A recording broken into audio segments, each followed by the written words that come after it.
ನೋಡಿ ಫ್ರೆಂಡ್ಸ್, ಇಲ್ಲಿ ಕೆಲವೊಬ್ರು ಇದು ರೈತರು ಅಂತೆ, ಇವರು ಇಲ್ಲಿ ಮೂಲಂಗಿ ತೊಳಿತಾ ಇದ್ದಾರೆ. ಈ ಮೂಲಂಗಿನ ಇಲ್ಲಿ ಒಂದು ಒಳ್ಳೆ ನೀರಲ್ಲಿ ತೊಳಿತಾ ಇಲ್ಲ, ಚರಂಡಿ ನೀರಲ್ಲಿ ತೊಳಿತಾ ಇದ್ದಾರೆ. ಇಲ್ಲಿ ನೋಡಿ, ನಾವು ರೈತರು ಏನೋ ಒಂದು ಕಷ್ಟಪಟ್ಟು ಬೆಳೆ ಬೆಳೆದಿರ್ತಾರೆ, ಅದು ಇದು ಅಂತ ನಾವು ತಿಂತೀವಿ. ಬಟ್ ಇಲ್ಲಿ ನೋಡಿ ಯಾವ ಥರ ಒಂದು ಮೂಲಂಗಿನ ತೊಳಿತಾ ಇದ್ದಾರೆ. ಇದು ಗಟ್ರು, ಇದು ಹೈವೇ ಪಕ್ಕ ಇರುವಂಥ ಒಂದು ಗಟ್ರು. ಇಲ್ಲಿ ನೋಡಿ, ಇಲ್ಲಿ ಹೈವೇ ಇದೆ, ಇಲ್ಲಿ ಒಂದು ಗಟ್ರು ಇದೆ, ಇದು ಚರಂಡಿ. ನೋಡಿ ನೋಡಿ ಕಾಣ್ತಾ ಇದೆ, ಇದು PV ರೋಡ್ ಹೈವೇ. ಇಲ್ಲಿ ಪಕ್ಕದಲ್ಲಿ ನೋಡಿ, ಅಲ್ಲಿ ಎಲ್ಲ ಶೇಖರಣೆ ಮಾಡಿದ್ದಾರೆ ಮೂಲಂಗಿನ. ಇಲ್ಲಿ ತೊಳೆದಿರೋದನ್ನ ಅಲ್ಲಿ ಕಟ್ತಾ ಇದ್ದಾರೆ, ಇಲ್ಲಿ ತೊಳಿತಾ ಇದ್ದಾರೆ. ಇಲ್ಲಿ ನೋಡಿ ತೊಳಿತಾ ಇದ್ದಾರೆ. ಇಲ್ಲಿ ನೋಡಿ, ಈ ಥರ ನಾವು ತಿನ್ನುವಂಥ ಒಂದು ಮೂಲಂಗಿನ ನೋಡಿ ಇಲ್ಲಿ ತೊಳಿತಾ ಇದ್ದಾರೆ. ನೋಡಿ ಇಲ್ಲಿ ನೋಡಿ, ಇಲ್ಲಿವೆ ನೋಡಿ.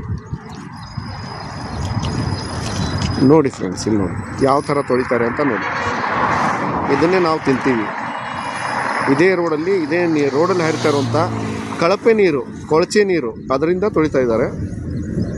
ಅವ್ರಿಗೆ ನೋಡಿ, ನಾವು ಇಷ್ಟು ವಿಡಿಯೋ ಮಾಡ್ತಾಯಿದ್ರು, ಅವ್ರಿಗೆ ಯಾವುದೇ ಥರದ ಭಯ ಇಲ್ಲ, ಏನು ಕನಿಕರ ಇಲ್ಲ, ಏನಿಲ್ಲ. ಜನ ತಿಂತಾರೆ ಅಂದ್ಬಿಟ್ಟು ಅವ್ರಿಗೆ ಏನು ಇದನ್ನೇ ಇಲ್ಲ. ಇಲ್ಲಿ ನೋಡಿ.